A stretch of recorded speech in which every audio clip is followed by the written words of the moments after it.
사기 열전에 나오는 이야기인데요. 옛날 중국의 위나라 왕 영공은 남색에 빠진 자로 자신을 시중드는 여러 미소년을 두었다고 합니다. 근데 그 중에 미자라는 소년이 단연 최고의 총애를 받았습니다. 어느 날 어머니가 이제 병에 걸려서 위독하다는 소식을 들은 미자는 왕의 허락도 없이 왕의 수레를 몰래 타고 궁궐에 나가 어머니를 문병을 했습니다. 자, 그러니까 신하들이 어떻게 했을까요? 법에 따라서 미자의 발꿈치를 베는 형벌을 가해야 된다, 그렇게 주장을 했지만 왕은 죄를 묻기보다는 효자라고 칭찬을 했습니다. 또 한 번은 왕을 이제 수양하고 과수원에 갔다가 미자는 이제 복숭아를 한 입 베어 먹고는 너무나 맛이 있어서 자신이 먹던 복숭아를 왕에게 건넸습니다. 자, 이를 본 신하들은 어땠을까요? 목소리를 높여서 불경죄로 다스리라. 자기가 먹던 걸 준 거니까 불경죄로 다스리라고 했지만 왕은 이 또한 나를 생각하는 정이 깊은 탓에 맛있는 것을 혼자 먹지 않고 내게 준 것이라 하면서 오히려 미자를 칭찬했습니다. 그러나 이제 세월이 흘러 미자의 아름다움이 시들자 왕의 총애도 멀어졌습니다. 급기야 미자가 사소한 실수를 저지르자 왕은 크게 노해서 이놈이 내 허락도 없이 왕의 수레를 탔으니 발을 자를 것이며 내게 먹다 남은 복숭아를 주어서 나를 능멸했으니 엄벌하라 라고 소리쳤다고 합니다. 여기서 유래된 고사성어가 여도지죄라고 하는데요. 여도지죄, 남은 복숭아를 준 죄라는 뜻이랍니다.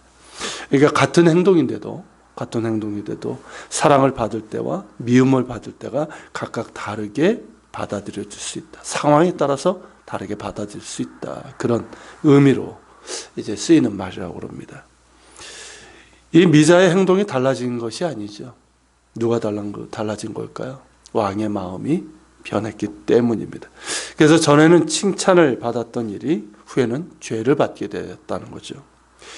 이 이야기에서 우리는 사람이 얼마나 그 마음이 변덕스럽고 또 상황에 따라 바뀌는지를 볼 수가 있습니다. 비단 위나라 왕만 그럴까요? 우리 역시 이런 경우가 얼마나 많습니까? 그런데 신앙의 기쁨도 그런 것은 아닌가 싶습니다. 우리는 흔히 처음 감격과 처음 기쁨을 잊어버립니다. 어떤 분이 이것을 신앙의 건망증 혹은 영적 치매라고 하더군요. 그 정도까지는 아닐지라도 우리의 기쁨과 슬픔은 아침이 다르고 저녁이 다를 정도로 변덕스러운 것 같습니다. 그런데 우리는 빌립보서에서 항상 기뻐하라는 말씀을 듣게 됩니다. 기뻐하되 항상 기뻐하라는 겁니다. 어떻게 그럴 수 있을까요? 그리고 항상 기뻐하라고 말할 수 있는 사람은 또 어떤 사람일까요? 도대체 얼마나 좋으면 항상 기뻐하라고 말할 수 있는 걸까요? 항상 기뻐하라고 말한 사람은 바울이고요. 그는 정작 감옥에 갇혀 있었습니다. 금방 보석으로 풀려날 것을 뻔히 아는 어느 재벌 회장님 정도라면 감옥에 갇혀 있을지라도 회심의 미소를 지을 수 있겠지만 바울은 추위와 고문을 휴유증으로 고통스러워하면서 또 죽음을 예견하고 있었습니다. 게다가 그가 목숨 바쳐 세운 교회에는 불순한 자들이 들어와서 이 분파와 다툼이 일어났습니다. 이처럼 바울이 처한 상황은 기쁨이 아니라 슬픔이었고 희망이 아니라 좌절이었고 찬가가 아니라 애가를 부를 만한 그런 자리였습니다. 그런데도 바울은 항상 기뻐하라고 말하고 있고 자신도 기쁨 가운데 있다고 말하고 있습니다. 이것이 어떻게 가능할까요? 도대체 어떤 이유로 이런 상황에서 기뻐할 수 있을까요? 바울은 자신이 주 안에, 그리스도 안에 있다고 말합니다. 자신의 몸은 평안한 자리에 있을 때도 있고 고통스러운 자리에 있을 때도 있지만 그와 상관없이 자신은 주 안에 있다고 그렇게 말합니다. 바로 이것이 비결입니다. 바울은 항상 주 안에, 항상 예수 그리스도 안에 있었습니다. 아니, 주님께서 항상 바울을 주님 품 안에 품고 계셨던 것이죠. 그러기에 바울의 기쁨은 자신의 처지나 상황이 아니라 주 안에 있었습니다. 감옥에 있든 연회장에 있든 실패하든 성공하든 그는 주 안에 있었고 주님과 함께 살았고 주님께서 그를 통해서 당신의 뜻을 이루어 가셨습니다. 바울은 주님께 사로잡혔습니다. 감옥에 사로잡힌 것이 아니라 주님께 사로잡힌 사람이었고 환경에 묶인 사람이 아니라 오직 주의 사랑에 묶인 사람이었습니다. 그가 고백한 것처럼 살든지 죽든지 주의 것이고 언제나 주 안에 있었습니다. 주 안에서 벗어난 시간도 장소도 없었습니다. 항상 주 안에. 바로 여기에 바울의 기쁨의 비밀이 있습니다.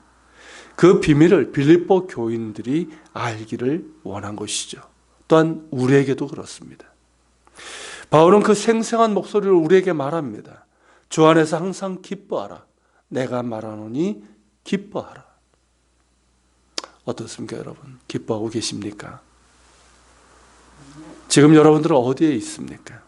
어떤 상황 가운데 있으며 그 상황 가운데서 우리는 어떠합니까? 만약에 기뻐한다면 우리의 기쁨은 과연 무엇입니까? 영원한 생명과 무한한 사랑이신 주님 안에 있을 때 우리는 진정으로 기뻐할 수 있습니다. 무엇을 소유해서가 아니라, 상황이 좋아서가 아니라, 문제가 없어서가 아니라 나를 사랑하시는 주님 안에 있을 때 우리는 진정한 기쁨을 누릴 수 있습니다. 그 기쁨은 소유를 뛰어넘습니다. 상황에 묶이지 않습니다. 문제가 나를 지배하지 못합니다. 오직 주님께만 속해 있고 주의 사랑에 묶여 있기에 기뻐할 수 있는 기쁨입니다. 지난 주일 말씀 나눈 것처럼 그 서커스 그림이 기억나시나요? 그네 타기. 주님께서 그 사랑의 손으로 나를 붙잡고 계심을 알기에 기뻐할 수 있는 것이죠. 주 안에 있을 때 우리는 안전할 수 있고 자유할 수 있고 담대할 수 있으며 기뻐할 수 있습니다.